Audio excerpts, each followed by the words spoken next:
Antes. Muchísimas gracias. Muchas gracias a usted. Vamos a proceder al interrogatorio del señor Romeva, por favor.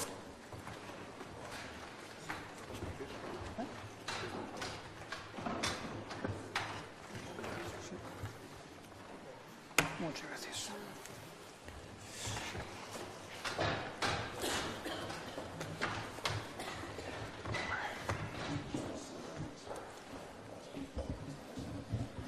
Vamos a ver, es usted don Raúl Romeva. Los datos, las circunstancias personales están perfectamente recogidas en la causa.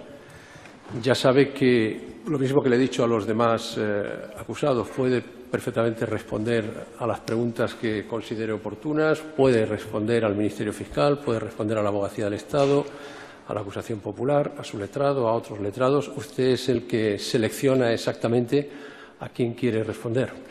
Pues en este sentido y en coherencia con lo que he hecho durante la instrucción y puesto que considero que este es un juicio político, yo me acojo a mi derecho de responder solo a las preguntas de mi abogado. Estupendo. Está usted en su derecho. Cuando quiera. Muchas gracias. Perdón, ¿puedo hacer una previa? Simplemente para no alargarme. No va a hacer previa. Este es el acto del interrogatorio. Ahora va a empezar. Tenía que ver con la lengua. Tenía que ver con la lengua. ¿Qué quiere decir? No, era simplemente para añadirme a lo que han dicho mis compañeros anteriormente con relación a la lengua. No me voy a extender, pero quería que dejar constancia de que compartía sus argumentos. Tiene su derecho a hacer constarlo. Pues ya está. La idea era que protestaba por no haber aceptado el sistema de traducción simultánea. No. Bueno, no, yo hago constar que me sumo a la reclamación y al deseo de normalidad de utilizar la lengua catalana. Estupendo. Lamento que no lo podamos hacer como habíamos pedido, pero en todo caso también me sumo al hecho de que no tengo ningún inconveniente en hacerlo en castellano. Por lo tanto, en ese sentido no hay problema. Gracias. Responda, por favor, a las preguntas de su letrado, cuando usted quiera. Con la venia, señor presidente. Buenas tardes. Buenas tardes. Explique, por favor, cuál es el cargo que ostenta usted en la actualidad. Sí, en estos momentos soy diputat en el Parlament de Catalunya, suspendido de sus funciones por ese tribunal y justamente hoy, hace un año, 365 días que estoy en prisión y por lo tanto me considero un preso político. ¿Qué titulación o profesión tiene usted? Soy licenciado en Ciencias Económicas y doctor en Relaciones Internacionales con una tesis doctoral sobre rehabilitación posbélica en Bosnia y Herzegovina, ambas titulaciones por la Universidad Autónoma de Barcelona. ¿Y en su carrera profesional qué actividades ha desarrollado, por favor? Bueno, pues empecé militando desde el principio en el Movimiento por la Paz. De hecho, soy objetor de conciencia al servicio militar obligatorio y a partir de ahí mi carrera profesional ha estado siempre vinculada a la prevención de conflictos, resolución de conflictos y cultura de paz.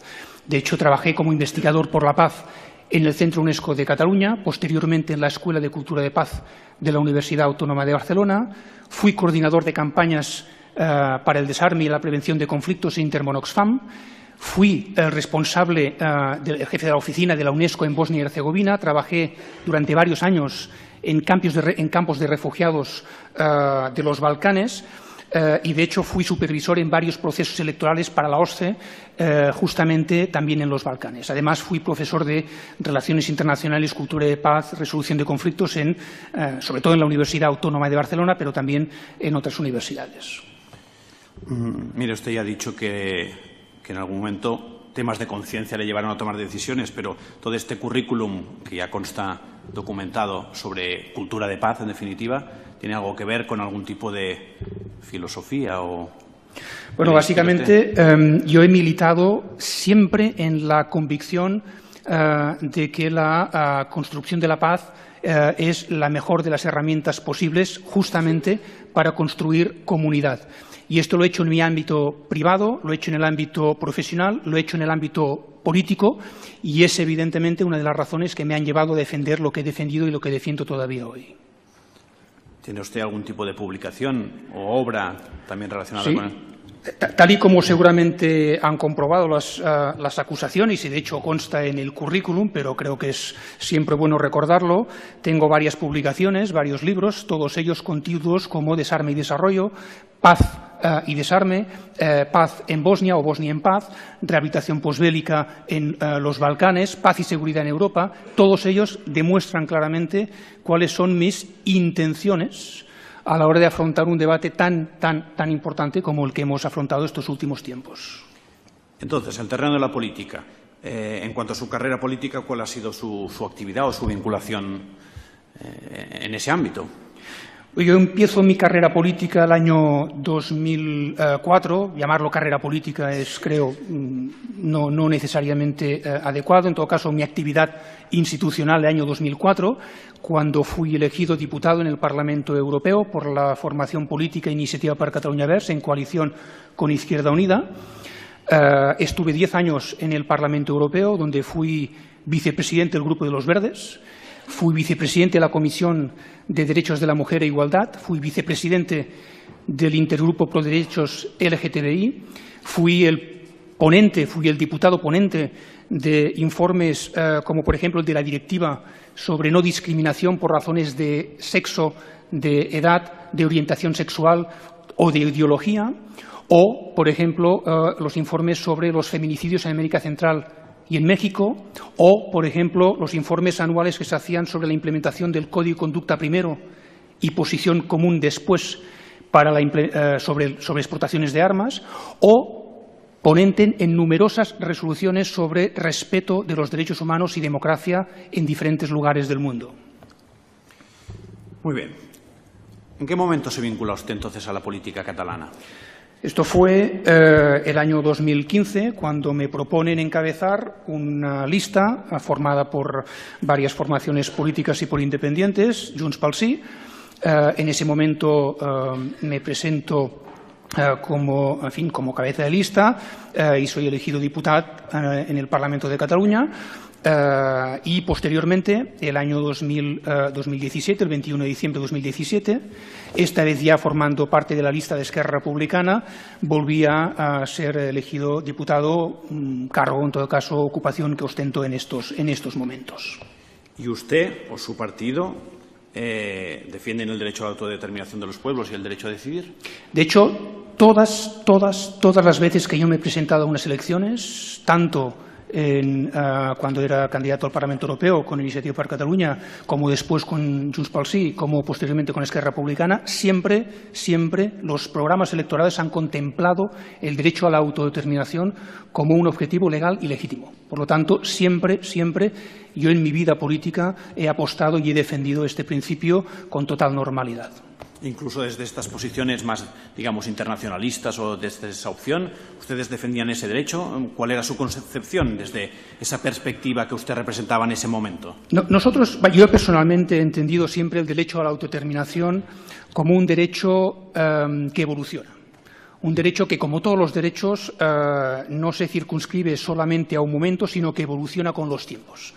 Y, de hecho, es verdad, y fue un debate que yo creo que es interesante hacerlo, también lo apuntó el Ministerio Fiscal la semana pasada cuando intervino, con relación a que el derecho a la autodeterminación es un derecho que se circunscribe exclusivamente, dijeron los representantes del Ministerio Fiscal, a aquellos casos de descolonización.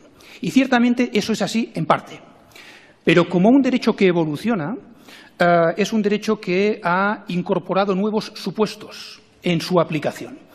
Y, de hecho, entre los muchos supuestos que han hecho que en los últimos años se ejerciera el derecho a la autodeterminación, hay uno especialmente significativo, que es aquel que lleva a defender el ejercicio del derecho a la autodeterminación en la medida en que se ha intentado todo antes. Esto funciona muy bien en el caso que nos ocupa, en el caso de Cataluña, porque es un ejemplo claro de haber intentado hacer las cosas de otra forma sin ningún éxito, sin ninguna posibilidad de avance. Por lo demás, es evidente, y creo que se ha dicho en varias ocasiones, pero en este contexto me gustaría en todo caso subrayarlo, no hay ni un solo tratado internacional, ni un solo tratado europeo que prohíba explícitamente el ejercicio del derecho a la autodeterminación. No existe. Y en el caso de la Constitución Europea, de la Constitución Española, tampoco existe una disposición específica que prohíba dicho derecho. Es más, se ha mencionado, pero por citarlo de forma específica, el artículo 1 del Pacto de Derechos Civiles y Políticos de Naciones Unidas del año 66, que España firmó y ratificó el año 77, dice de forma explícita que los pueblos tienen derecho a decidir su futuro. Y puesto que España es firmante y ha ratificado este tratado, entiendo que incorpora esa visión a su aquis legislativo. Pero, por último, en relación a este punto, si alguien cree que el ejercicio a la autodeterminación es una quimera o algo incluso anecdótico, me gustaría simplemente poner un dato sobre la mesa, y es un dato. Desde 1900, es decir, en todo el siglo XX y en lo que va de XXI, ha habido 106 referéndums de autodeterminación, 106. De estos 106, 54 se han producido a partir del año 1991, es decir, en los últimos 25 o 30 años. De estos 54, 26 se han hecho sin el consentimiento del Estado matriz y los otros 28 se han hecho con el consentimiento del Estado matriz. Con ello quiero decir que de ningún modo se puede considerar el ejercicio a la autodeterminación, al derecho a la autodeterminación, como algo anecdótico.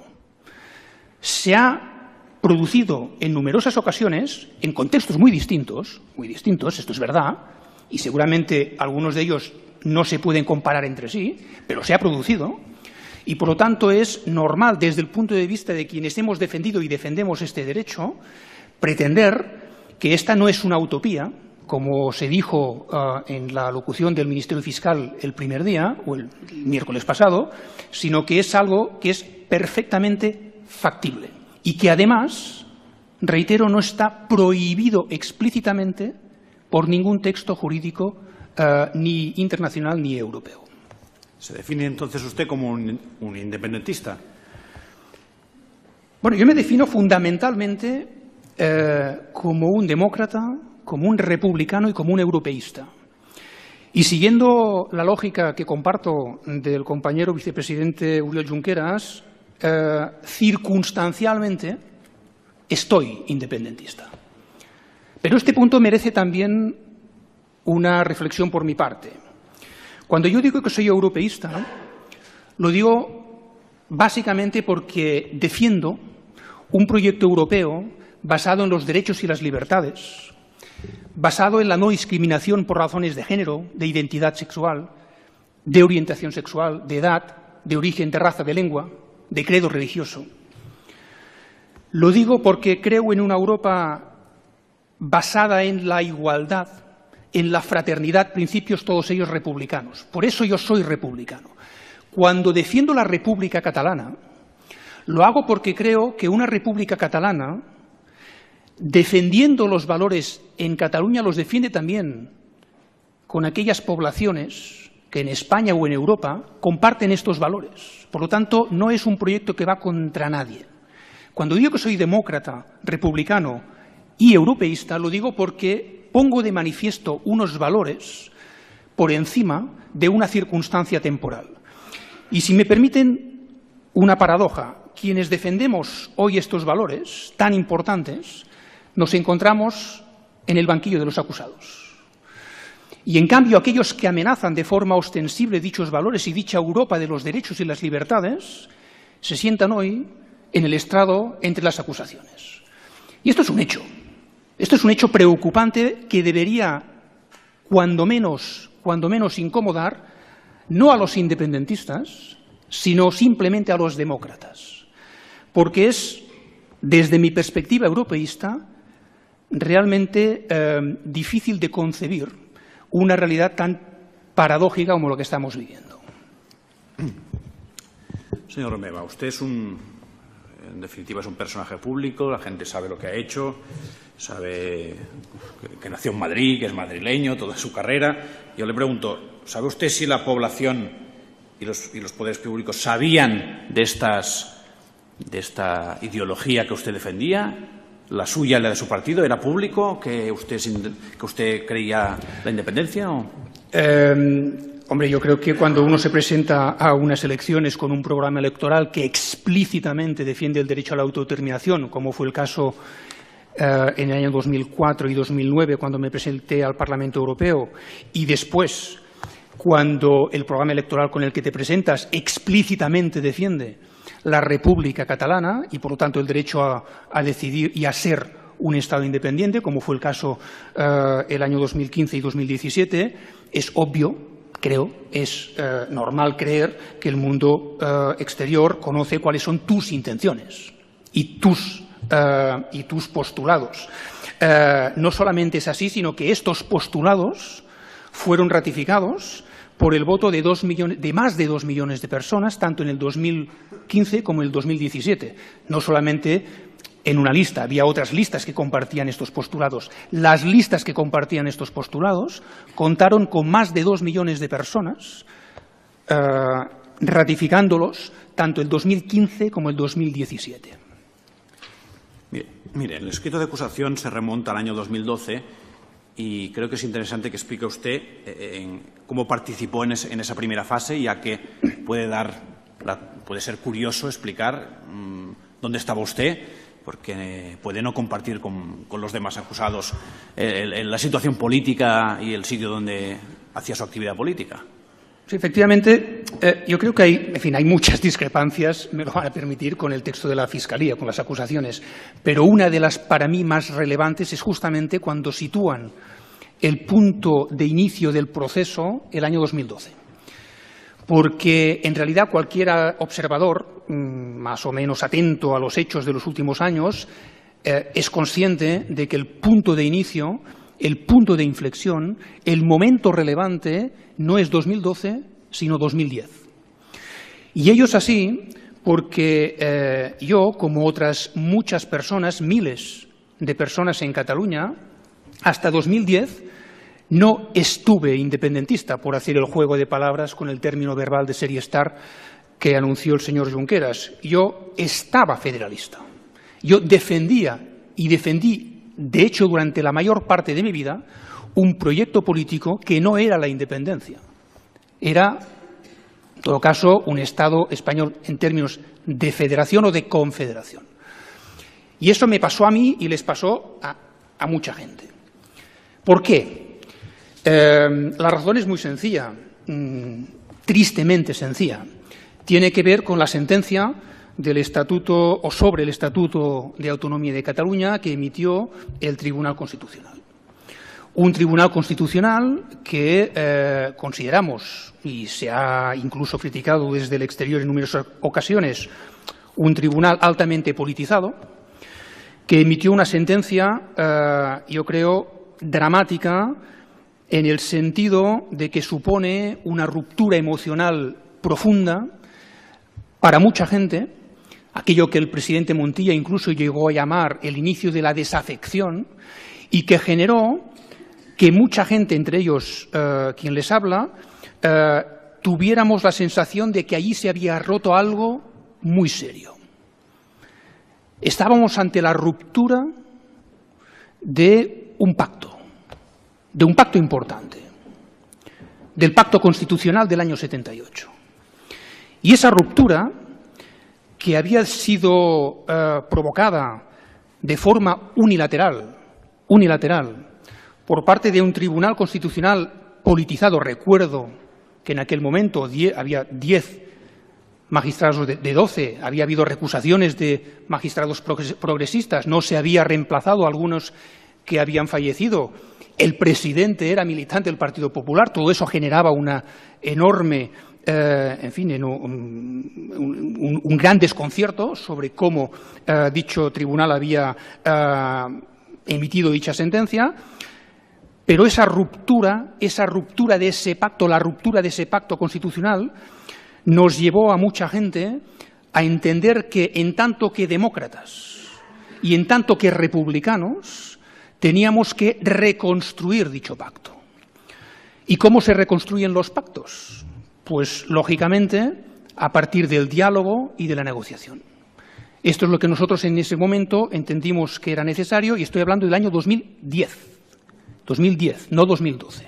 ¿Se acuerda usted que en junio de 2010 hizo usted una carta pública dirigida a los amigos y amigas de España donde hablaba de un antes y un después? ¿Se refería a eso que nos acaba de contar? Sí, claro, es que y además yo insisto mucho en un elemento que cuando uno lee los escritos de las acusaciones es preocupante, porque cualquiera que conozca nuestros postulados, nuestra trayectoria, nuestras valoraciones públicas, sabe perfectamente que de ningún modo ha habido nunca ninguna animadversión a nada ni a nadie. Nunca.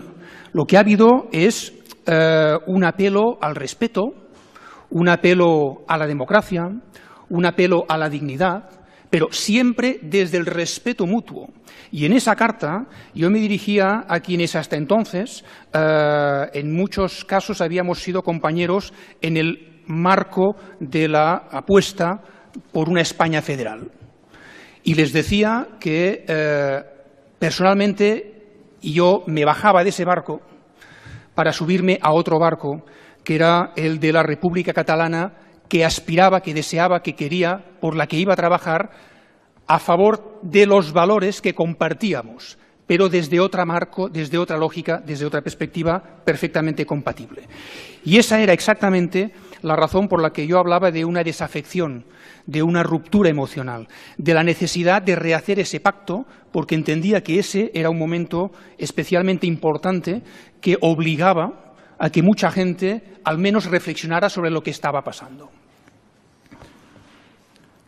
Usted habla, y se le reconoce, incontables veces de diálogo y de negociación. ¿Eso era lo que inspiraba su actividad política y cómo se iba a efectuar? ¿Eso era mera retórica o había un plan para hacer esa negociación? El diálogo, en fin, cuando uno hace política, y este ha sido mi caso en los últimos años, entiende que para llegar a acuerdos uno tiene que hablar, primero, uno tiene que hablar. Segundo, a veces cuando se habla se llega a puntos de acuerdo y de ahí salen pues, los pactos. Pero si no hay diálogo es imposible que haya un pacto, entre otras cosas, porque si no hay diálogo no se puede negociar y si no hay negociación no puede haber pactos. Por lo tanto, lo que yo instaba era hablar, a asumir una realidad, primero. Lo que yo solicitaba en aquel momento era asumir una realidad. Una realidad que para mucha gente era incómoda.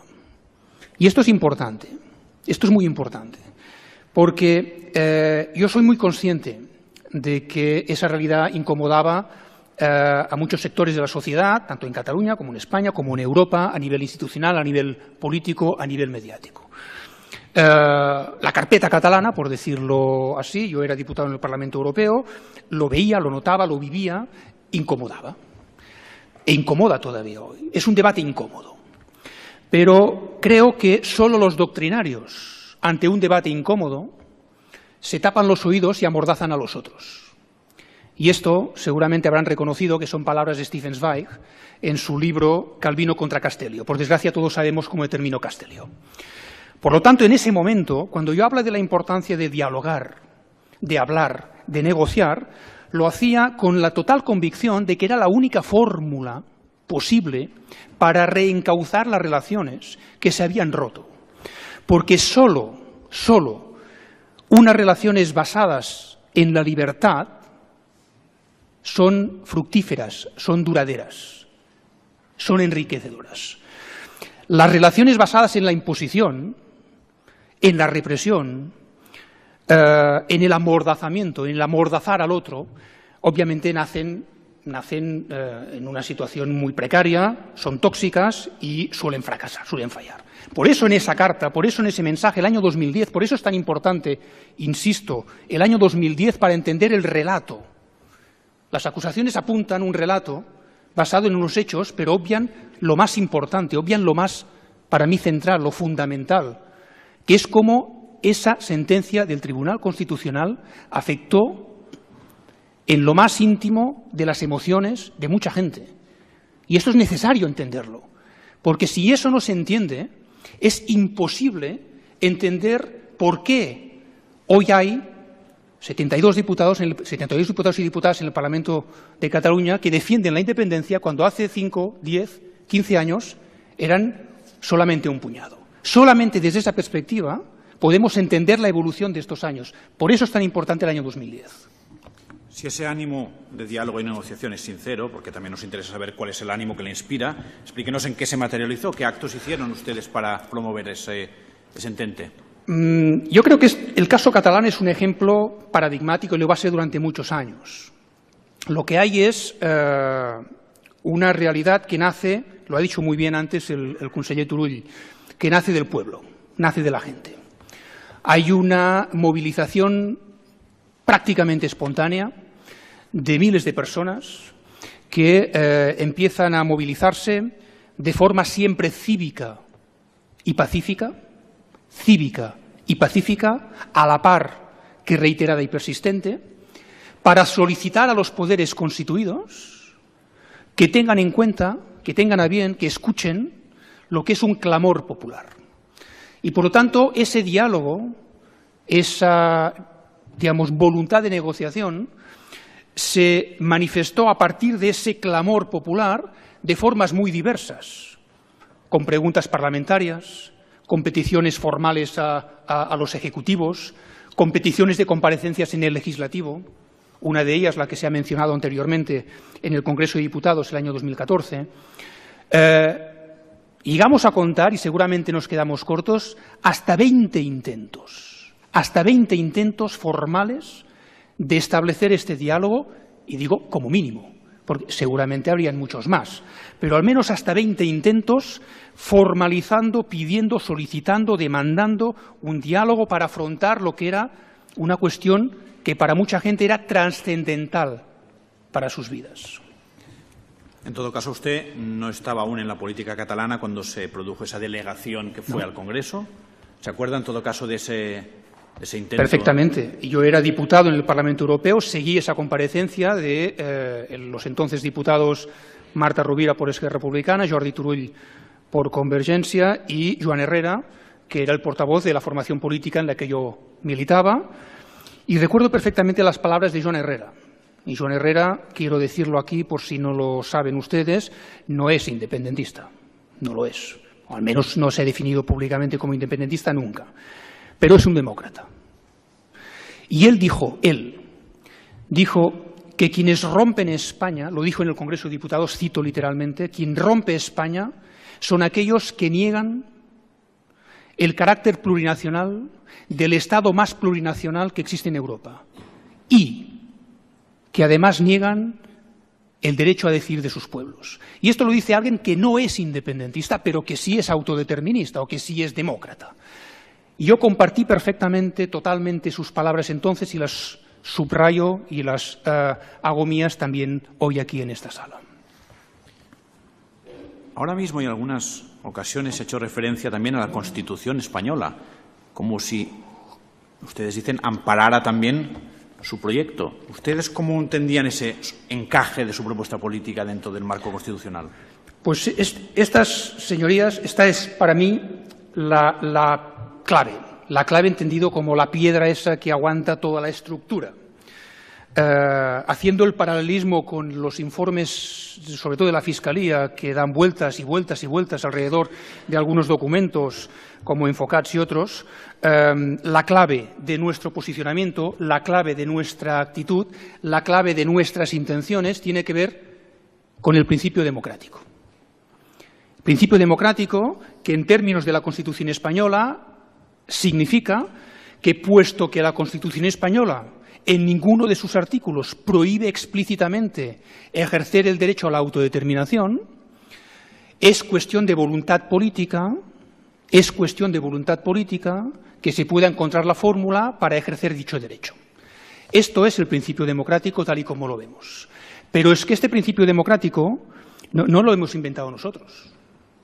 Es que este principio democrático emerge de unos colegas suyos, si me lo permiten, del Tribunal Supremo de Canadá, quien en una sentencia, el año 98 con relación a Quebec, de forma explícita, y cito, dice: cuando una parte significativa de la población, de forma cívica, pacífica, reiterada y persistente, solicita, en base al principio democrático, que se trate de una cuestión que considera importante, fundamental para sus vidas, la obligación, el deber del poder constituido es proporcionar los mecanismos necesarios para que dicha cuestión sea tratada. Por lo tanto, lo que nosotros hicimos es basarnos básicamente en el principio democrático, que por lo demás, en el Tratado de la Unión Europea, y eso es algo que conozco un poco, en el Tratado de la Unión Europea está en términos de igualdad, no más, pero tampoco menos, con el principio de legalidad. Iguales, el principio democrático y el principio de legalidad. Por tanto, usted afirma que en su convencimiento el derecho a la autodeterminación no va en contra de la Constitución española. Absolutamente, absolutamente. Afirmo que rechazar las propuestas que hacen los ciudadanos y ciudadanas de Cataluña para poder tratar una cuestión que les afecta o que consideran fundamental para sus vidas, no solamente no se puede considerar inconstitucional, porque esto es contrario a lo que podríamos considerar la moralidad constitucionalista o el principio de legitimidad democrática, sino que es perfectamente compatible con aquello que deberíamos entender el diálogo constitucionalista continuado. Porque, en realidad, para quienes entendemos las constituciones no como textos sagrados escritos en mármol de un mírame y no me toques, para quienes entendemos que las constituciones son textos dinámicos que deben evolucionar como evolucionan las sociedades, el diálogo constitucionalista o el diálogo constitucional es una herramienta que básicamente va a fortalecer la legitimidad de la Constitución. Las democracias más consolidadas son precisamente aquellas en que la Constitución se ha reformado y ha evolucionado acorde con los tiempos, adaptándose a los cambios. En cambio, en el caso del Estado español, pues llevamos 40 años sin prácticamente tocar una coma. En lo sustancial, la Constitución no se ha tocado. Por lo tanto, nosotros entendemos y defendemos que justamente esta demanda es perfectamente compatible con ese diálogo continuado, con ese diálogo constitucional o constitucionalista continuado, y que, desde la perspectiva de una democracia liberal, en la que nos ubicamos, creo, espero, el Estado de Derecho no se puede imponer, no puede subvertir el principio de legitimidad democrática. Repito la idea, pero es que me parece central. El principio de legitimidad democrática, por eso digo que es la clave de todo lo que estamos haciendo, está en términos de igualdad con el principio de legalidad. Por lo tanto, cuando estamos ante una situación de confrontación de legitimidades, lo suyo, lo propio, lo sensato, lo razonable, lo democrático, es negociar. Pero negociar en el ámbito político, no en una sala de lo penal. Negociar políticamente, negociar entre actores políticos y encontrar consensos y acuerdos entre actores políticos. Porque lo otro, para mí, es perjudicar a la democracia como tal y, en todo caso, cuestionar la democracia en términos también de lo que deberíamos normalizar, que es el normal y libre ejercicio de los derechos y las libertades. Mire, antes de preguntarle por su desembarco en la política catalana, le preguntaré qué relevancia tuvo para usted la consulta del 9N de 2014. Bueno, ha sido muy explicada. Yo simplemente decir que fue un ejercicio más que demuestra esa determinación cívica, pacífica, reiterada y persistente de expresarse.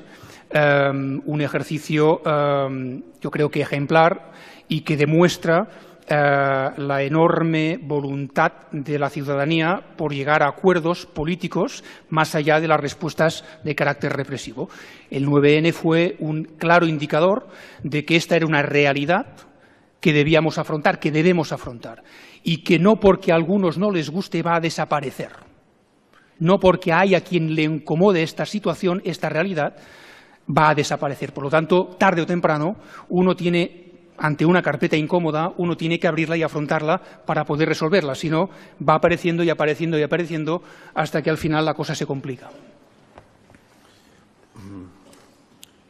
Usted participó ya en el 2015 en las elecciones de 27 de septiembre. Explique yo lo he calificado como su desembarco entonces en la política catalana. Explique cómo fue esa contienda electoral. Bueno, yo creo que estas elecciones, las elecciones del año 2015, son la prueba fehaciente de que los poderes, en todo caso los actores políticos en Cataluña, hacen lo que se espera de ellos, que es escuchar. Después de varios años de movilizaciones cívicas y pacíficas, reiteradas y persistentes por parte de la ciudadanía, los actores políticos, habiendo escuchado a la ciudadanía, siendo conscientes de que el 80% de la población, según numerosos sondeos, está de acuerdo en el ejercicio del derecho a la autodeterminación. Fíjense que no digo que sean independentistas, digo que están de acuerdo en que la solución es política y que pasa por votar. Siendo conscientes de esto, los actores políticos, o algunos actores políticos, responden a esa demanda y ofrecen una propuesta política que después es ratificada en las urnas de forma sólida, de forma solvente. Más de 2 millones de personas el año 2015 y el año 2017 votan a favor de esas opciones políticas, conformando unas mayorías en el Parlamento de Cataluña, mayorías que permiten formar un gobierno con un programa concreto, conocido por todo el mundo, por lo tanto público, por lo tanto notorio, que nos lleva a hacer lo que hicimos en respeto, en cumplimiento de dichos mandatos que, repito, habían sido ratificados en las urnas.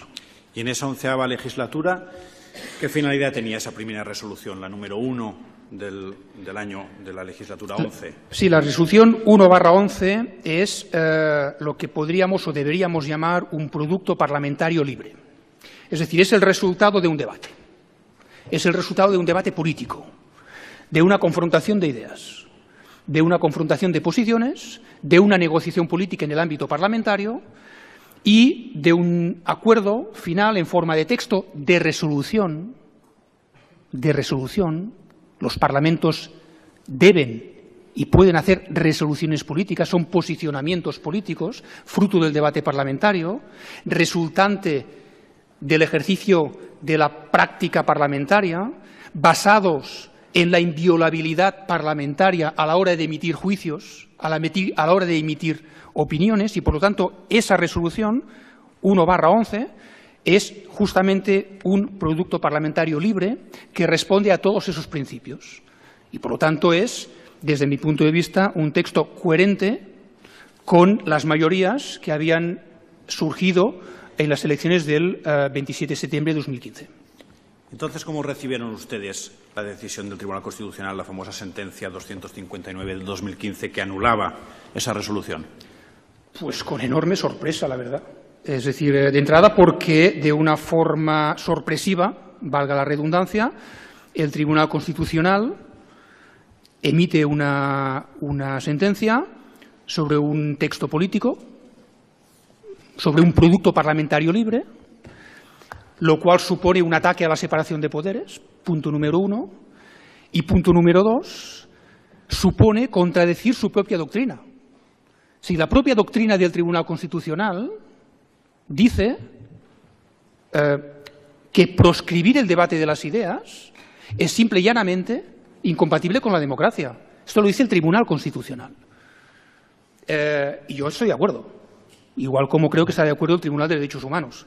Por lo tanto, esta sentencia nosotros la recibimos con enorme sorpresa porque no es consecuente ni con su doctrina ni con un principio importante, fundamental, sagrado en democracia, que es la separación de poderes. He ahí la estupefacción que en ese momento tenemos en el Parlamento. ¿Y se acuerda usted también de que aprobaron una resolución, la 5, en esa legislatura, sobre una comisión de estudio del proceso constituyente? Correcto, el mismo principio. En ese caso todavía más, porque dicha comisión de estudio, creo que ya lo plantearon en su momento, tanto el señor Forn como el señor Turull, como ha dicho el señor Junqueras, esa comisión de estudio se forma sin que ningún grupo se oponga. De hecho, el Grupo Parlamentario del Partido Popular no se opuso a la creación de esa comisión de estudio. Por lo tanto, es evidente que en el ejercicio de su libertad parlamentaria, el Parlamento debía poder discutir estas cuestiones, entre otras muchas. Una comisión de estudio lo que sugiere es un debate político, un debate parlamentario. Por la misma razón, fue sorpresivo que posteriormente el Tribunal Constitucional también cuestionara la existencia de dicha comisión. Usted, como diputado, y no sé si tiene experiencia por lo que le hayan comentado sus compañeros diputados, ¿actuaba con el convencimiento de que tenía el amparo de la prerrogativa de inviolabilidad? Hombre, yo estaba convencido. En fin, es lo primero que aprendes cuando recoges tu acta de diputado. Es evidente que, además, no solamente actuaba convencido, sino que entendía que era una garantía, no para mí, para cualquiera de los 135 diputados y diputadas del Parlamento. Es lo que garantiza que cualquiera pueda emitir opiniones políticas sin que sea perseguido por ello. Y, por lo tanto, yo entendía que esta era una cláusula absolutamente necesaria. Es una cláusula absolutamente necesaria para garantizar el pluralismo político y las libertades fundamentales, como la de expresión, por ejemplo.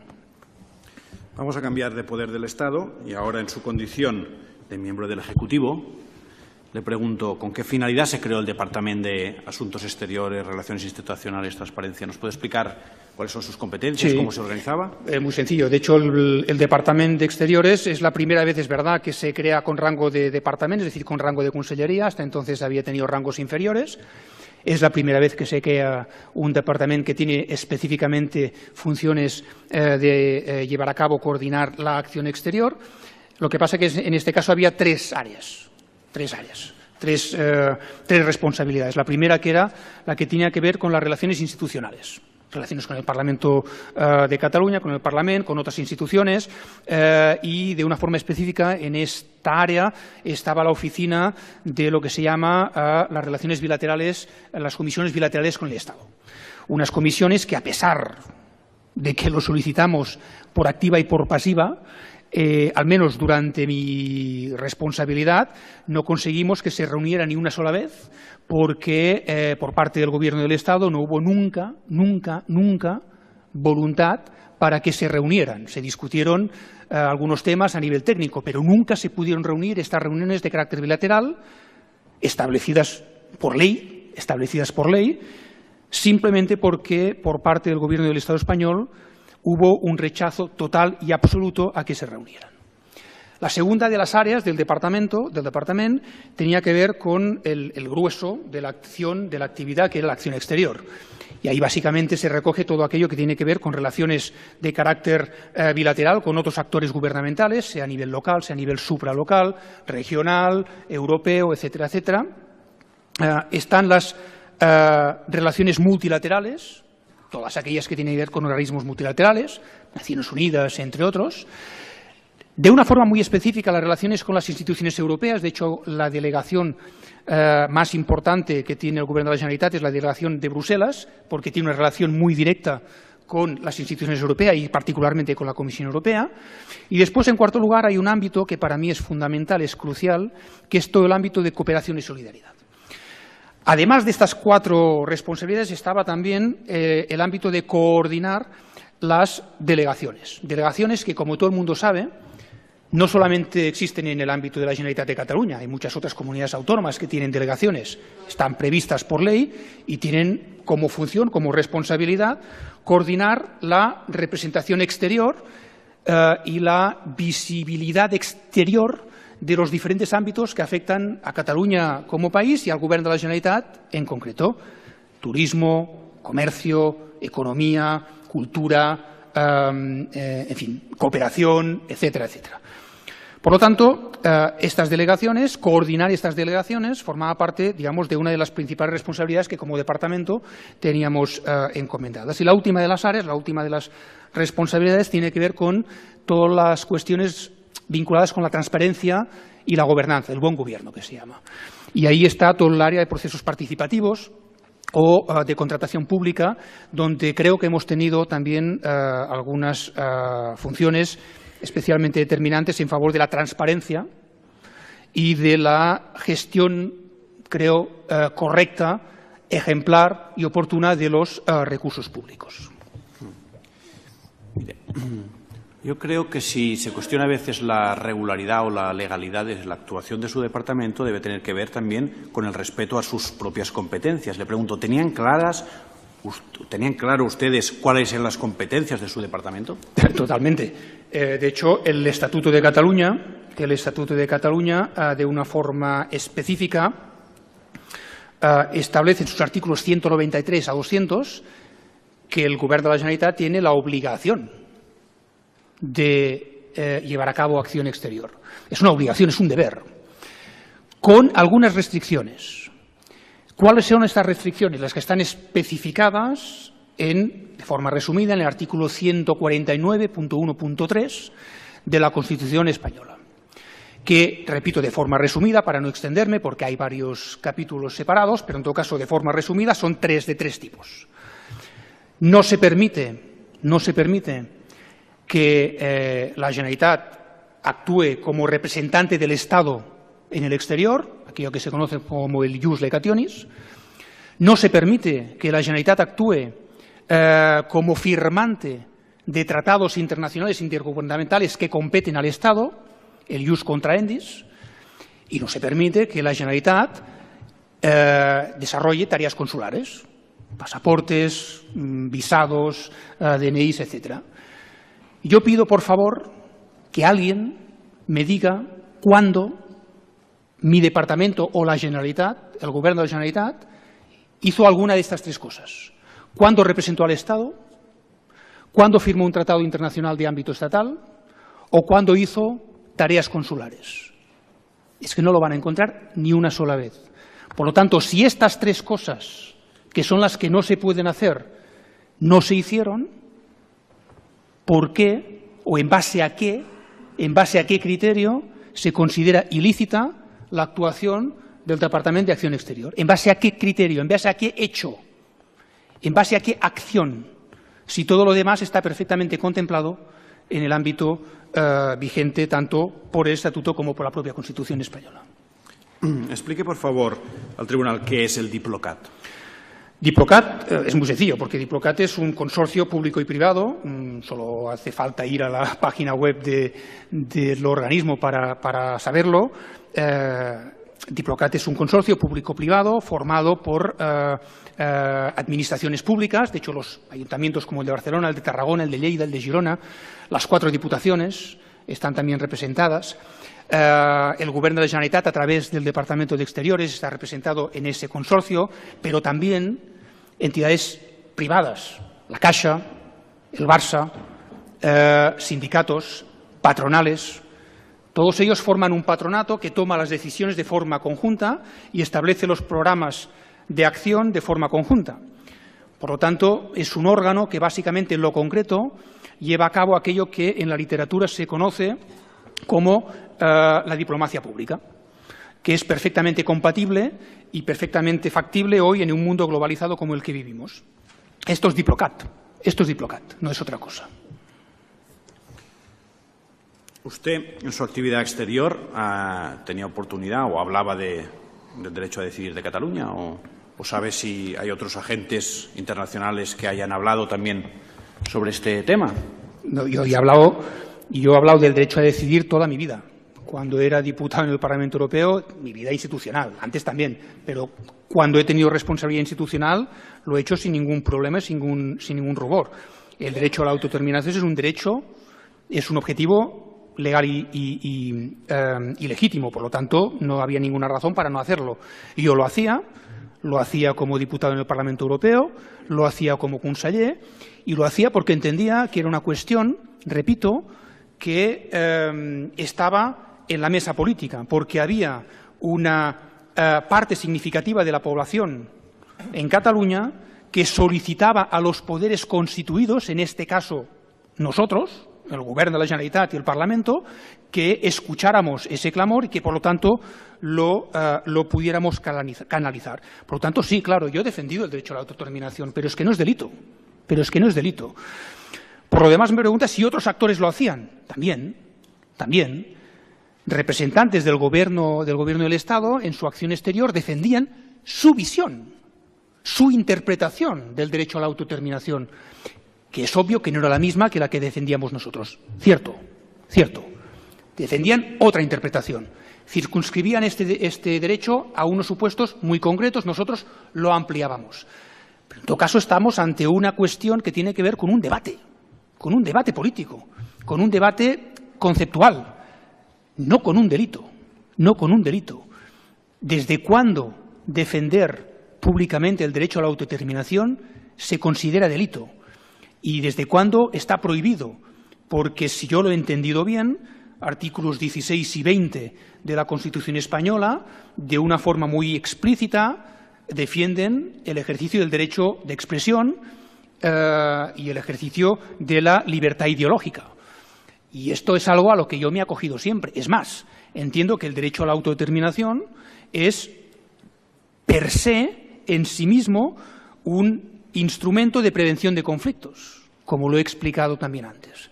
Por lo tanto, desde esa lógica de la libertad de expresión, desde esa lógica de la libertad ideológica, desde esa lógica del pluralismo político, teniendo en cuenta que estamos en una democracia no militante, algo que estoy de acuerdo, tal y como expresó también el Ministerio Fiscal en su intervención inicial, si estamos en un contexto de democracia no militante, ¿cómo se puede perseguir penalmente, defender públicamente, desde cualquier atalaya, privada o institucional, el derecho a la autodeterminación?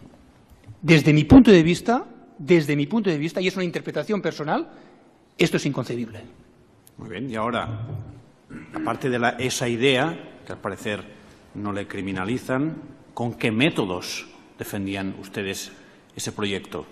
Pues con los métodos que han podido quedar, creo ya, y van a quedar todavía más demostrados a lo largo de estos interrogatorios. Siempre apelando al civismo, apelando al pacifismo, apelando a la responsabilidad, apelando a la concordia, apelando a la no discriminación, apelando al diálogo, apelando a la negociación, en definitiva haciendo política. En definitiva, haciendo política. ¿Han ustedes discutido, aceptado o asumido de alguna forma la utilización de la violencia o la intimidación como medio para conseguir sus fines políticos? Rotundamente no. Pero es que va a ser imposible. De hecho, hemos visto, creo, un ejemplo muy gráfico en la persona del señor Turull, y esta va a ser la constante, ha sido la constante y va a ser la constante en todos los interrogatorios. Rotundamente no. Nunca, jamás hemos hecho ninguna incitación a la violencia ni hemos apelado a ningún tipo de violencia. Y además de su convicción, que ya nos lo ha dicho, ¿tenía usted experiencia? Al parecer sí. ¿En mediación de conflictos? ¿Ha participado en situaciones que puedan ser análogas? ¿Y tiene, aparte de su convicción personal, alguna idea cómo se resuelven los problemas políticos? Totalmente. Y creo que, mira, la verdad es que va muy bien porque esto me permite aportar un dato, simplemente un dato. No solamente es una convicción ideológica lo que me lleva a hacer esta afirmación, sino que en base a mi formación y a mi trabajo he tenido acceso a muchos estudios y a muchos análisis. Permítame citar solamente uno. Chenoweth y Stephens, cuando analizan desde el año 1906 a 2006, 100 años, un siglo, 323 conflictos, 323. Analizan de qué forma han tenido éxito determinadas reivindicaciones en base a si se han hecho por medios violentos o no violentos. Y su conclusión es para mí muy gráfica. Aquellos objetivos que se han perseguido por la vía violenta tienen un 26% de porcentaje de éxito. Es decir, llegan al éxito en un 26% de los casos. Aquellos que han perseguido sus objetivos por la vía violenta. Aquellos que han perseguido sus objetivos por la vía no violenta, el porcentaje de éxitos llega al 53%. Es decir, no solamente es por ideología que yo defiendo la vía no violenta, sino también por claro pragmatismo, porque estoy convencido de que es mucho más probable conseguir el objetivo legítimo que nos hemos planteado utilizando mecanismos no violentos que utilizando mecanismos violentos. Por lo tanto, fíjense ustedes si tengo claro que la vía violenta no solamente no es deseable, sino que es del todo descartable y, francamente, poco inteligente, habida cuenta de la experiencia que tenemos en estos casos a lo largo de la historia. ¿Acudió usted el día 20 de septiembre de 2017 a la concentración que se formó delante de la Consellería de Economía? Pues no acudí porque me encontraba justamente aquí en Madrid. Tenía reuniones, tenía encuentros a primero de la mañana con corresponsales de medios de comunicación internacionales y después con algunos embajadores, algo que hacíamos habitualmente para intercambiar opiniones. Por lo tanto, ese día me tocaba hablar con medios de prensa internacional y con algunos embajadores. Por lo tanto, ese día seguí, de hecho, los acontecimientos a distancia y a través de la información que me proporcionaban mis equipos y los periodistas con los que estaba reunido. Tendré que preguntar, aquí se ha preguntado muchas veces, aunque no estuviera ahí y usted estaba en Madrid, ¿Sí? Le pregunto, ¿eso que siguió, qué le pareció? ¿Cómo vivió esos acontecimientos? Pues con gran sorpresa, porque yo creo que lo han explicado muy bien y no me voy a alargar. Es simplemente expresar mi sentimiento en aquel momento de sorpresa por lo que se nos informaba en aquel momento. En aquel momento se decía que aquello era una investigación con relación al referéndum, pero teniendo en cuenta que el referéndum no es algo ilegal, no es un hecho ilegal, era sorprendente, de ahí la sorpresa, que se estuviera llevando a cabo una investigación de esas dimensiones persiguiendo algo que no era delito. Y, por lo tanto, me pareció una acción, como tantas otras, claramente desproporcionada y contraproducente incluso con relación a ese mensaje de respeto a la ley que tantas veces hemos escuchado en tantos foros. Le citaron a usted en un medio danés, que hemos acompañado por copia escrito de defensa, donde al parecer decía usted: el movimiento catalán ha sido siempre pacífico, eso a la vista del 20 de septiembre. Esto debe resolverse políticamente, no con la policía, la judicatura, el ejército o con violencia. ¿Dijo usted eso? Sí, totalmente. En fin, me ratifico en esa declaración y en otras centenares que en el mismo sentido planteamos. Es más, siempre respondíamos con el mismo parámetro, con el mismo patrón. Ante la represión, no violencia. Y este fue el mandato ciudadano, cívico y también político institucional que nosotros aplicamos, predicamos y practicamos. ¿Le avisaron como conseller del registro en su departamento? No, la verdad es que no, nadie. ¿Tenía conocimiento de usted de que existía una investigación en curso contra la organización del referéndum, al parecer? Bueno, yo sabía que había una causa, la causa secreta del juzgado número 13 de Barcelona. De hecho, ese verano se habían hecho algunos interrogatorios a gente del departamento y posteriormente he tenido conocimiento de que la información recabada justamente en esa investigación está siendo utilizada para fundamentar los cargos que se vierten sobre mi caso y en el de mis compañeros de banquillo. Por lo tanto, sin que ni siquiera hubiéramos tenido nosotros ocasión de personarnos en esa investigación, algo que ya fue constatado en el primer día de declaraciones de la defensa. Por lo tanto, no tenía más información que esta. ¿Tiene usted constancia de si hubo algún incidente o acto de violencia delante del Departamento de Exteriores en Vía Laietana? No, que yo sepa no me consta, a mí no me consta al menos. ¿Considera usted que hubo un alzamiento violento, tumultuario contra el Estado ese 20 de septiembre para impedir la actuación de las autoridades o sus agentes? En absoluto. Manifestarse no puede considerarse nunca un alzamiento, manifestarse no es alzarse. Del mismo modo que protestar no es un tumulto y, por descontado, opinar no es un delito, que yo sepa. Por lo tanto, lo que yo vi ese día fue una manifestación.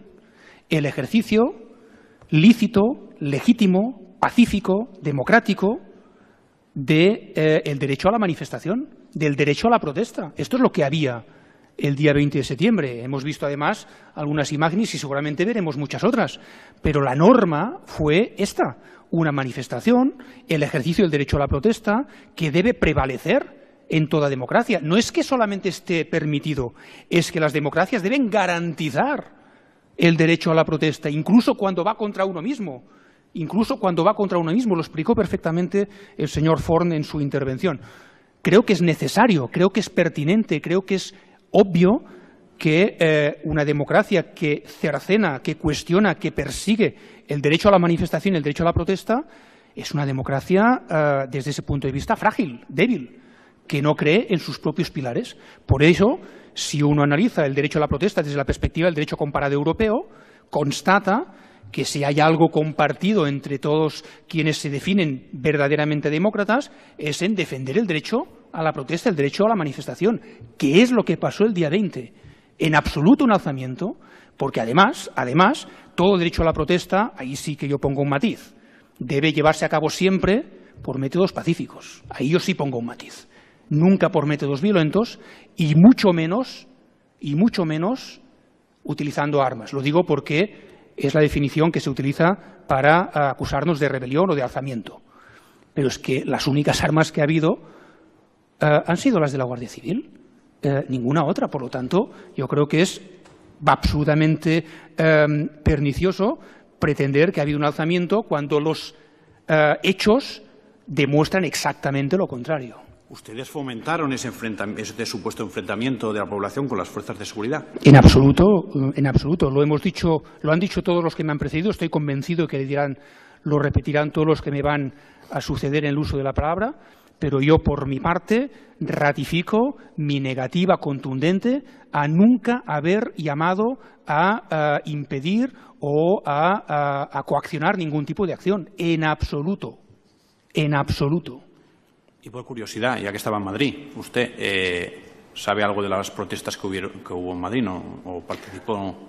Bueno, sí, no, de hecho es curioso porque según tengo entendido, no, me consta, porque las manifestaciones no tuvieron lugar solo en Barcelona, tuvieron también lugar en Madrid. Hubo mucha gente que se manifestó en Madrid sin ser independentista. Por lo tanto, creo que desde el punto de vista democrático, estamos ante el legítimo ejercicio del derecho a la manifestación. ¿Conoce usted los daños que se produjeron en unos vehículos ese 20 de septiembre? Sí, lo conocí por los medios. Evidentemente creo que a estas alturas es imposible no conocerlo, pero me ratifico. Es decir, unos hechos que en todo caso hay que atribuirlos a una responsabilidad individual, que hoy por hoy desconocemos, no pueden en ningún caso contradecir y menos aún contravenir o condicionar ese derecho fundamental que es el derecho a la manifestación y el derecho a la protesta.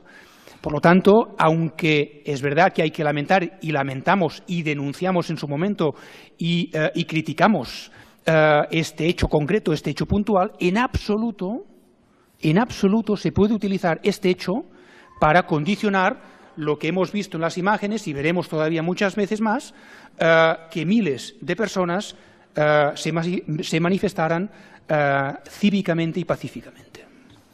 ¿Usted pudo ver o alguien le contó qué intervención tuvieron en esa manifestación los líderes de las asociaciones civiles? Sí, yo creo que señor letrado, por favor. Sí. Ha dicho que no estuvo allí, que estaba en esos días en Madrid, que no tuvo ninguna referencia. En consecuencia, lo que él pueda decir de lo que le han contado Perfecto. no es en absoluto necesario. ¿Conoce usted el PowerPoint ese del que habla la acusación, el Enfocats? Perdonen la sonrisa, pero es que no puedo evitar pensar que si esta es la base en la que la acusación fundamenta toda su estrategia, pues evidentemente es muy frágil, porque es que ni yo lo había visto nunca, ni conozco a nadie que lo hubiera visto, ni por descontado conocía su contenido hasta que me llegó a través de la causa. Pero es que lo hemos dicho todos y creo que no podemos ser más explícitos, pero si hay que repetirlo, lo repito, no conocía ni el texto en sí, ni la existencia del texto, ni conozco a nadie que lo conociera. Entonces, ¿formaba usted parte de un comité estratégico o ejecutivo, que es lo que pone en una diapositiva del PowerPoint? No, es que no conozco ningún comité estratégico, por lo tanto no puedo formar parte de algo que ni siquiera sé que existe. ¿Es cierto que le preguntaron explícitamente en una rueda de prensa en Bruselas el 28 de septiembre sobre el uso de la violencia? Sí, claro. Este es un tema que, y es lógico, preocupa mucho aquí, preocupa mucho a nivel internacional y es normal que cuando hice la rueda de prensa en Bruselas, en todo caso presentando el referéndum, me preguntaran por eso, pero entonces fui muy explícito también.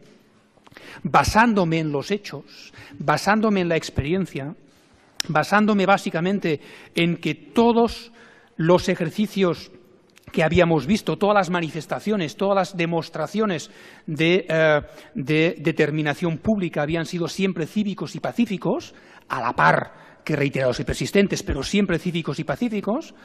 Con relación a la violencia fue muy explícito. No tenía ninguna razón, ninguna, para pensar que el día 1 de octubre las cosas fueran a ser diferentes, fueran a ser distintas. Ninguna. Basándome exclusivamente en la experiencia que habíamos tenido. Pero además dije otra cosa, y creo que también es importante. Dije otra cosa. Insté una vez más, por enésima vez, y ya llevamos perdida la cuenta hace rato, al Gobierno español, al Gobierno del Estado, a que se sentara en una mesa a hablar, a que nos sentáramos en una mesa a hablar, a dialogar. Insté al Gobierno español a que hiciera política. Obviamente fracasamos en este intento, como se pudo ver, pero nuestra determinación para llegar a una mesa de diálogo, a una mesa de negociación, seguía siendo entonces, sigue siendo ahora, absolutamente inquebrantable. Muy bien. En junio de 2017 el presidente anuncia el referéndum. ¿Estaban ustedes preparando en ese momento una insurrección popular? Es imposible preparar una insurrección popular a bombo y platillo.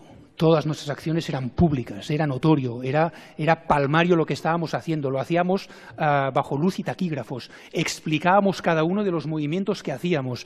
Explicábamos a todo el mundo lo que hacíamos, pero sobre todo por qué lo hacíamos y por qué lo hacíamos así, a la par que lamentábamos no poder hacerlo de otra forma, porque cuando habíamos intentado hacerlo de otra forma había sido imposible y nos habíamos encontrado como decía muy bien el señor Junqueras, con una silla vacía. Y yo añado, con sillas vacías, con teléfonos colgados y con puertas cerradas, siempre, constantemente.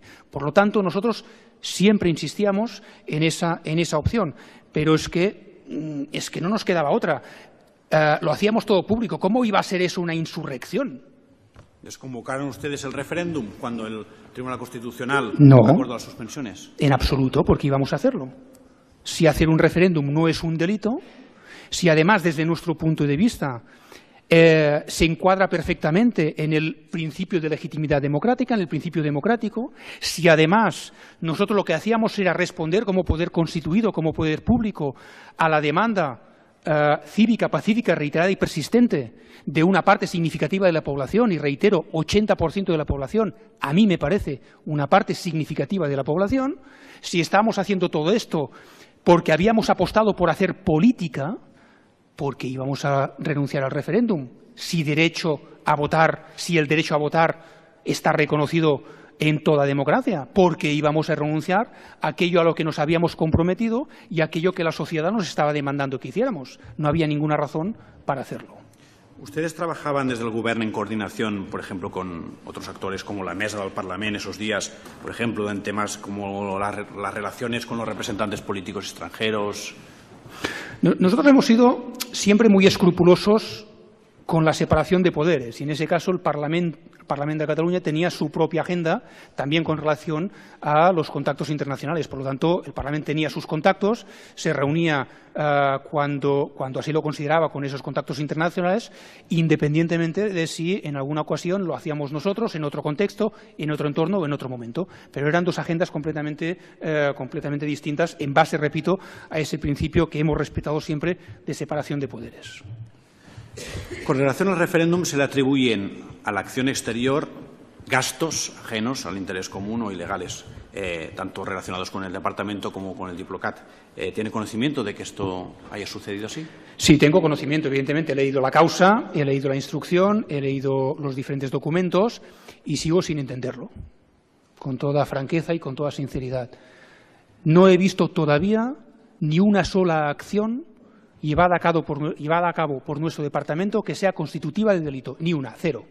Por lo tanto, si ninguna acción era constitutiva de delito, ¿en base a qué se considera malversación los gastos que tienen que ver con acciones que son perfectamente lícitas y acorde con el mandato y las competencias que como departamento teníamos atribuidas. Por lo tanto, no lo entiendo. Pero es más, hay algo que me preocupa y eso sí quiero mencionarlo. La mayoría de las acusaciones que se nos hace o por las cuales se nos imputa un mal uso de los recursos públicos tienen que ver con conferencias, con participación en debates, con participación en ponencias, con, por ejemplo, la conferencia que hicimos en el Parlamento Europeo. Yo he sido 10 años diputado en el Parlamento Europeo. 10 años. ¿Cómo puede ser ilícito y más aún penalmente hacer una conferencia en el Parlamento Europeo? ¿Cómo puede ser esto? Y si además, y pido que lo hagan ustedes, las acusaciones, quien sea, todo el mundo, me da igual, no hay nada que esconder, se observa, se analiza el contenido de estas conferencias,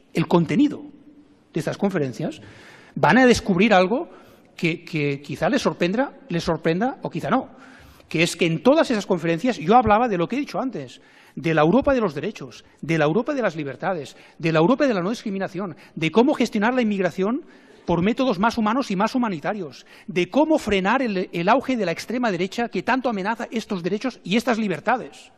Por lo tanto, me sorprende que yo esté aquí sentado dando cuenta de unos hechos que no son en absoluto ilícitos, mientras entre las acusaciones se sienta precisamente quien atenta, quien amenaza estos derechos y estas libertades. Y me dirijo a los demócratas, no a los independentistas, me dirijo a los demócratas. No tiene ningún sentido, es delirante que se acuse a cualquiera de las acciones que hicimos desde el departamento o desde el gobierno de ilícito penal. Y mucho más de malversación de gastos públicos. No tiene ninguna lógica y ningún sentido y lo rechazo, con todo el respeto, de plano. ¿Conoce usted una acción de lobby que se ejecutó en Estados Unidos? Sí, claro. Todas las delegaciones, en base a sus competencias, tenían la potestad, tenían el derecho, y de hecho yo creo que tenían el deber para hacer bien su trabajo de contratar consultorías, asesorías, o en el caso de Estados Unidos, todo el mundo sabe que para poder establecer redes, para poder tener contactos, para poder hablar con interlocutores, existen los lobbies que hacen justamente esa función de intermediarios. Es la forma de actuar que hay en Estados Unidos, con una precisión que no es menor. La ley de transparencia de lobbies de Estados Unidos es, si no la más transparente, de las más transparentes del mundo. Y de esto sé algo, porque me dediqué al tema durante muchos años en el Parlamento Europeo y después como responsable del área en el Departamento de Exteriores. Por lo tanto, no solamente no es ilícito, sino que era absolutamente público, era absolutamente transparente. De ahí que se sepa esta información, porque no había nada que ocultar, porque era algo que era absolutamente normal y, de hecho, necesario para poder interactuar con los actores con los que en aquellos momentos, para hacer bien el trabajo, pues las delegaciones tenían que hacer. En relación al cargo de acusación relacionado con los gastos de visitantes internacionales que hacía el Diplocat. Sí, Diplocat ya he dicho antes que era un consorcio público-privado, por lo tanto tenía su propia agenda, su propio presupuesto y su propio ritmo de actividades. Entre esas actividades, durante muchos años, ha hecho una que es relevante, que es invitar lo que se llama visitantes internacionales. ¿Con qué objetivo? Pues básicamente con el objetivo de que conozcan la realidad en Cataluña. Toda. De hecho, si uno analiza estos programas, y estoy seguro que los testificales que vamos a tener, los testigos que van a venir, van a corroborar lo que yo estoy diciendo, vamos a poder comprobar cómo justamente todas las personas que venían en el marco de estos programas de visitantes internacionales lo hacían con total libertad y con la posibilidad de preguntar lo que fuera a quien fuera. Se podían encontrar con quien fuera. Y lo que hacía Diplocat era simplemente conectar, poner a disposición de estos visitantes todo el abanico, la pluralidad real que existe en Cataluña a nivel político, a nivel social, a nivel académico, y por lo tanto estos visitantes se reunían con sociedad civil catalana y con la ANC, con Òmnium Cultural o con otras organizaciones cívicas o sociales. Del mismo modo se reunían con el Partido Popular, con Ciudadanos, con Esquerra Republicana, con la CUP o con el PDeCAT o con quien fuera, sin ningún problema y sin ningún cortapisas. La función de Diplocat era justamente que toda esta gente conociera la realidad catalana en su diversidad, en su pluralidad. Por lo tanto, tampoco aquí veo ningún ilícito penal, ni en el hecho ni en el gasto, porque creo que explicarse en su globalidad, ofrecer información para que cada uno pueda emitir justamente su juicio, no puede ser perseguido penalmente, o al menos a mí me lo parece. Mire, le voy a hacer un ruego, ya que por cuestión de orden usted ha ido después del señor Turull. Si hay alguna cosa que le pregunto que ya está de acuerdo, sí, haga simplemente la precisión. Vale. ¿Tiene algo más que decir respecto al registro de catalanes en el exterior que no haya No, relevante? Sí, a ver, lo importante en cuanto al registro de catalanes en el exterior es recordar dos cosas. La primera, ya existía mucho antes de que nosotros en fin, fuéramos nombrados consellers, por lo tanto era un instrumento que existía. Y segundo, la función de este instrumento es bien conocido por todo el mundo, tiene que ver con proporcionar a la comunidad catalana del exterior servicios de toda índole, por ejemplo, desde el punto de vista del acceso a la tarjeta sanitaria o algo tan, permítanme la ironía, reprobable como organizar las colonias de verano de los catalanes que viven en el exterior y que buscan de esta forma una forma de mantener el contacto con la comunidad catalana y con Cataluña, con su país de origen. Este es el sentido del registro. Más allá de esto, no hay nada más que añadir. Todo está dicho. En cuanto a la contratación efectuada por las delegaciones de la Generalitat, que ya sabe que también son objeto de acusación, ¿sí? ¿De qué forma se desarrollaban y qué objetivo tenían? Pues las delegaciones tenían la responsabilidad de coordinar las diferentes representaciones exteriores a nivel del Gobierno de la Generalitat y, por lo tanto, actuaban de canalizador y de coordinador en el exterior, del mismo modo que actuaban de conector, ya sea con la población, con aquello que llamamos la Cataluña exterior, en fin, los ciudadanos y ciudadanas catalanas que viven fuera de Cataluña, del mismo modo que servían para conectar a aquellos actores que querían interactuar con el Gobierno de la Generalitat. A partir de aquí, las delegaciones tienen competencias para contratar servicios, contratar ponentes, contratar asesores, contratar estudios, para conocer mejor la realidad en la que trabajan, para conocer mejor aquellos ámbitos en los que se intenta o se quiere o se desea intervenir y, por lo tanto, en el ámbito, en el cumplimiento de esas competencias, todas ellas absolutamente certificadas y escrupulosamente vigiladas por la rigurosa cadena de control administrativo que existe en la Generalitat de Cataluña, que es muy, como lo ha explicado muy bien el señor Turull, muy exigente, todas ellas escrupulosamente escrutadas en este sentido, pues llevan a cabo su actividad. En este sentido, cualquier afirmación sobre cualquier de estos gastos, hasta donde yo sé y en los que yo conozco, se puede encuadrar dentro de la legalidad, se encuadra dentro de la legalidad. No hay ninguna razón para considerar que ninguna de esas acciones supone un ilícito penal bajo ningún concepto, bajo ninguno. Vamos al 1 de octubre. ¿Usted o su grupo político llamaron a la ciudadanía a participar en el referéndum? Por supuesto, era nuestra obligación. Nosotros llamamos a la movilización libre y, obviamente, no partidista, que esto es lo importante. Cuando un gobierno llama a una movilización en unas elecciones, lo importante es su neutralidad en el sentido de este voto. Y esto es lo que hicimos. Nosotros apelamos a la ciudadanía a que se manifestara. Es decir, habiendo constatado ese deseo de una parte significativa de la población de expresarse en un sentido u en otro, a favor o en contra, o en el no sé, el Govern tenía la obligación de poner los mecanismos a disposición de la gente para que todo el mundo, en libertad y sin coacciones, pudiera expresarse. Y es lo que nosotros hicimos. Por eso sí, claro, instamos a la gente a que participara, pero además lo hicimos con un añadido muy importante.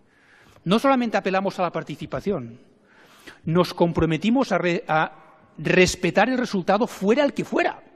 Es decir, si el resultado era que no, si la mayoría de la población en Cataluña votaba que no quería que Cataluña fuera una república independiente, Nosotros estábamos absolutamente determinados a respetar dicha decisión, como no puede ser de otra forma, Usted fue a votar y si es que sí, ¿qué situación se encontró al llegar al colegio electoral? Yo fui a votar ese día no estaba en Madrid, ese día estaba efectivamente en Barcelona, fui a votar a mi colegio electoral. A diferencia de otros compañeros y compañeras, yo no tuve ninguna dificultad para emitir mi voto. La situación que me encontré en el colegio electoral fue de una cierta normalidad, digo cierta porque, por desgracia, a pesar de que en ese colegio, en mi colegio, no había ninguna dificultad para emitir el voto, sí teníamos información ya entonces de que en otros muchos colegios esto no había sido posible con la misma normalidad, por lo tanto había una situación de normalidad, digamos, tensa en el sentido de preocupación, pero al mismo tiempo había una firme determinación cívica y pacífica por llevar a cabo el ejercicio del derecho a voto. Y esto es lo que yo vi, es lo que yo viví y es lo que yo constaté tanto en mi colegio como en otros muchos que pude visitar, porque a lo largo del día tuve ocasión de moverme por la zona para visitar algunos y constatar exactamente la misma circunstancia. Entonces, ¿vio usted violencia ese día? A ver, yo vi violencia, claro que sí, vi violencia. La que ejercieron de forma incomprensible e injustificada los cuerpos y fuerzas de seguridad del Estado. Esto lo vi yo y lo vieron cualquiera que viera las imágenes que se tomaron ese día, cientos de miles de imágenes. Por lo tanto, sí, lamentablemente hubo violencia, algo que se nos va que nos va a costar olvidar durante mucho tiempo, por la crudeza, la injustificación y para mí el carácter claramente contraproducente de las acciones. Por desgracia, sí hubo violencia ese día. Nunca por parte de la ciudadanía, siempre por parte de los cuerpos y fuerzas de seguridad del Estado. Usted, como ha dicho al principio de todo, y habiendo colaborado con la OSCE, ¿tuvo alguna impresión sobre cómo actuó la policía en esa jornada, desde sus conocimientos? Bueno, la primera impresión, la primera y única y la principal, es que ese para mí no es el comportamiento, normal o adecuado o deseable de una policía democrática. En los años que he podido trabajar en el ámbito de la OSCE, he podido tener acceso a diferentes protocolos de actuación policial, especialmente en contextos también de cierta complejidad, como son procesos electorales en contextos, digamos, incluso de conflicto o posconflicto armado, y he visto que son muy estrictos. Ese comportamiento que vimos ese día no se encuadra en absoluto en el comportamiento de lo que deberíamos entender una policía democrática en un país democrático. ¿Vio actos de resistencia de algún tipo por parte de la población, de los votantes? Yo vi por parte de la ciudadanía una determinación cívica, pacífica, de emitir un voto que era su derecho, su legítimo derecho, y al mismo tiempo una respuesta de resistencia pasiva, no violenta, ante la violencia que ejercían los cuerpos y fuerzas de seguridad. De forma notable, y creo que las imágenes corroboran de una forma palpable y manifiesta que esa resistencia lo que provocó fue una, enorme cantidad de víctimas civiles, dicho en el estricto sentido del término, porque según los datos que dispongo, y creo que son correctos, no tengo por qué pensar que no lo son, hubo alrededor de 1 millar. Casi 1000 personas sufrieron algún tipo de contusión, de agresión, algunas de extrema gravedad, lo que contrasta mucho con el relato que se hizo por parte del Ministerio Fiscal el primer día y, como veremos con las diferentes testificales, hace que este hecho, que esta situación que vivimos sea, creo, una mancha bastante grave en la historia de la democracia española. Pero le atribuyen a usted también, de alguna forma, la responsabilidad por actos de acometimiento o de resistencia activa de ese día. ¿Usted tiene conocimiento de ello? Con todo el respeto, es una acusación inconcebible. Es una acusación que no se puede entender de ningún punto de vista, porque no hay ninguna prueba que la sustente, ni una. No hay ni un solo hecho, y puesto que estamos en un tribunal, los hechos son lo que importan, no hay ni un solo hecho que corrobore esa acusación, esa afirmación, ni en mi caso particular, ni en el caso de quienes me acompañan en el banquillo de acusados en general. Muy bien. Señor presidente, rogaría si se le pueden exhibir los dos vídeos de 1 minuto de duración que hemos presentado en la jornada de hoy. Señor letrado, usted ha presentado hoy a media mañana un escrito en el que pide exactamente que se incorporen como documental 2 vídeos que reflejan una rueda de prensa del señor Romeva el 18 de octubre de 2017. Ha pedido también que, como quiera que este documento, estos vídeos, se desarrollan en lengua inglesa y en lengua francesa, que designemos a un traductor de inglés y de francés para la práctica de esta diligencia.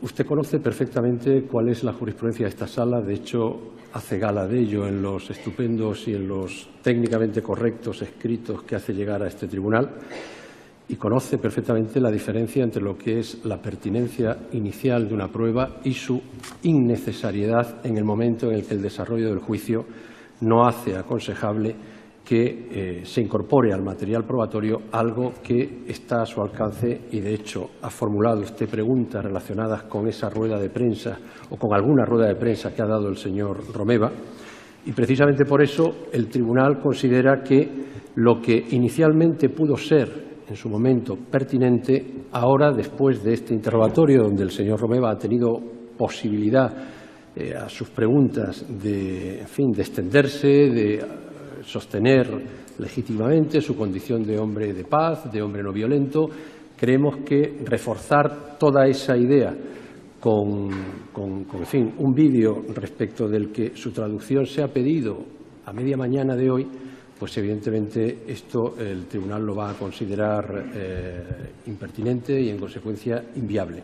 Esto no es obstáculo para que usted haga constar su protesta. Tampoco hace falta un acto formal de constancia de protesta porque, como sabe, el desarrollo de las sesiones se están grabando y va a quedar grabado. En consecuencia, que sepa que el tribunal entiende que no es determinante para lo que es el objeto del proceso que ahora la sala se ponga a escuchar una rueda de prensa del señor Romeva. Señor presidente, puedo estar incluso de acuerdo, pero quería precisar porque puede haber un error de No hace falta que esté de acuerdo, es muy legítimo el desacuerdo. Pero tengo, por buena fe lo voy a decir, creo que podría ser innecesario incluso, pero quiero precisar que en el escrito no se solicitaba esa traducción, se solicitaba solo para el caso de que fuera impugnada ese documento. No, pero el obstáculo, permítame, el obstáculo no es un problema de entender el inglés o el francés, que igual ahí no, es que podía, no me interrumpa, que igual ahí podía incluso ser superable esa dificultad. El problema fundamental no es esa petición tardía de la traducción. El problema fundamental es la sobrevenida impertinencia a la vista, hablo de impertinencia en términos procesales, por supuesto, a la vista del desarrollo del interrogatorio, de hacernos ahora escuchar en un vídeo una rueda de prensa del señor Romeva. Son 2 minutos, lo solicitaré en documental, por si entendieran que en ese momento es pertinente. Estupendo, estupendo. Solicítelo usted cuando llegue el trámite de la prueba documental. Estupendo. Pero bueno, le voy a hacer simplemente una pregunta, sigo en un interrogatorio. En esa otra rueda de prensa, no es la misma a la que le he hecho referencia antes, la de 18 de octubre, ¿qué es lo que usted manifestó, si lo dice someramente, para el tribunal respecto a la jornada del referéndum? Básicamente 2 cosas. La primera, lamenté la violencia. Yo creo que esto es claro. De hecho, si hubiéramos podido ver seguramente las declaraciones hubiera sido más fácil, pero en todo caso, de forma resumida, lamenté la violencia. Y hice otra cosa. Recordé en el corazón de Europa que si ante un debate político, ante una cuestión política, la respuesta era la represión y la violencia policial y, en ese caso, también judicial, yo creo que quien tiene un problema no es Cataluña, no es ni siquiera España, es Europa en su conjunto, porque esto va a la línea de flotación del proyecto europeo. Esto es lo que dije. Esto es lo que dije en aquella rueda de prensa y, por lo tanto, insté una vez más a las instituciones europeas a atender a lo que estaba ocurriendo en España, porque por muchas razones ya descritas, creo que no era un problema, no es un problema que afecte solamente al Estado español, sino que afecta directamente a la idea de Europa, o al menos a esa idea de Europa que algunos defendemos, basada en los derechos y las libertades. Eso es lo que dije en esa rueda de prensa. Pasado ese primer día de octubre, pero en ese mismo mes, ¿cómo se plasmó ese resultado del referéndum en acción política? ¿Qué hicieron ustedes? Bueno, pues lo que nosotros hicimos fue, siguiendo obviamente la práctica internacional, lo que nosotros hicimos fue recoger el mandato que salía de las urnas del 1 de octubre y reiterar una vez más la necesidad, la importancia, la pertinencia de iniciar un proceso de diálogo y de negociación. Lo ha anunciado muy bien también antes el señor Turull, no me voy a extender, pero durante todos esos días, en cada uno de esos días, nosotros reiteramos la petición a partir de los resultados y de los hechos vividos el 1 de octubre, sentarnos en una mesa con el Gobierno del Estado para tratar esa cuestión de forma política. Y eso lo sé porque nos consta, me consta, yo viví, yo soy conocedor, porque porque algunos llegaron a través mío, diversos ofrecimientos, tanto a nivel del Estado como a nivel internacional, para mediar, para actuar de facilitadores en ese diálogo, porque lo visto, que no nos entendíamos, o que al menos no conseguíamos, fracasamos rotundamente en la vía bilateral, entendíamos que quizás era pertinente que otras personas, terceras personas, nos pudieran ayudar. El problema fue el de siempre, que cuando esas personas intentaran llamar a la puerta del Gobierno español o al teléfono del Gobierno español, la respuesta era inexistente o directamente no, niet, nein. Cero. Esta fue la constante durante todos esos días. Y esto fue lo que vivimos. Nuestra respuesta fue: vamos a hacer política, vamos a recoger el mandato ciudadano, vamos a ver de qué va esto y vamos a tratarlo políticamente. Y la respuesta fue: no, de ningún modo, más represión. Esto fue lo que vivimos. ¿Y cuál fue el significado de la declaración de independencia? El significado fue, lo ha explicado también ante el señor Turull, pero simplemente recordar que el día 27 de septiembre se votó una resolución sobre la independencia de Cataluña en forma de república en base al mandato emergido de las elecciones del 27 de septiembre de 2015 y del 1 de octubre de 2017.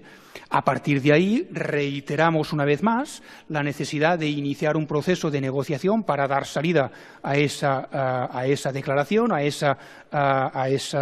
ese mandato político. Esa declaración política lo que hacía es darnos un mandato político que teníamos que gestionar y, por lo tanto, nosotros instamos una vez más a iniciar un proceso de negociación multilateral, que es como entendíamos entonces y entendemos hoy que debe afrontarse esa cuestión.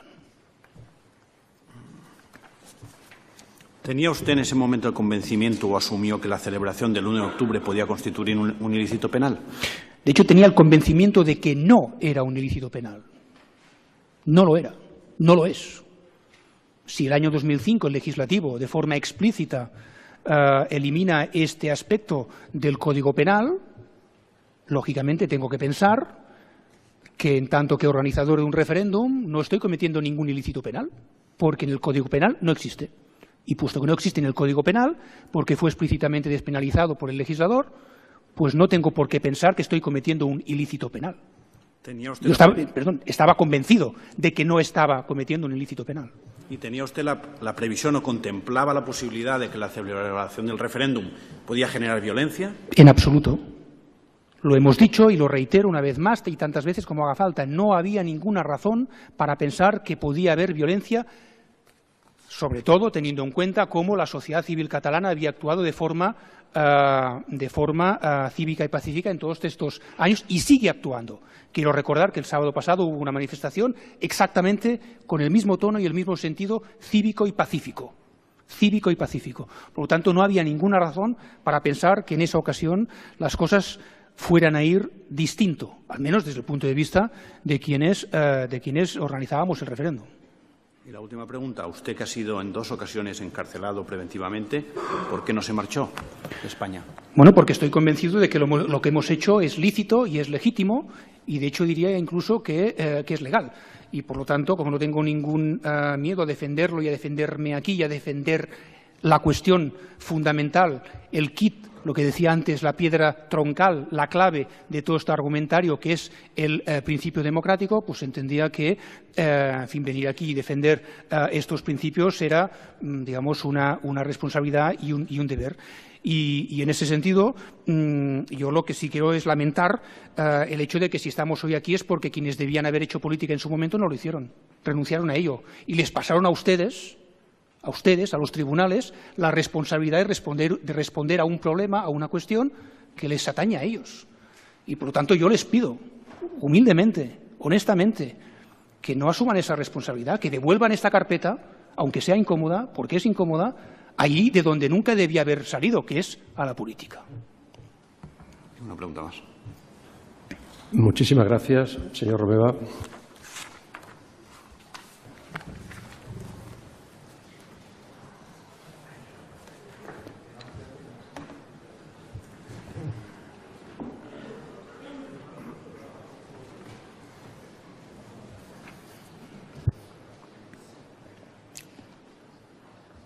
Bueno, vamos a suspender ya por hoy la fase de los interrogatorios. Seguiremos mañana a las 10 de la mañana. Muchísimas gracias. Pueden abandonar la sala. Señor Romeva, si usted lo desea, mañana puede tomar.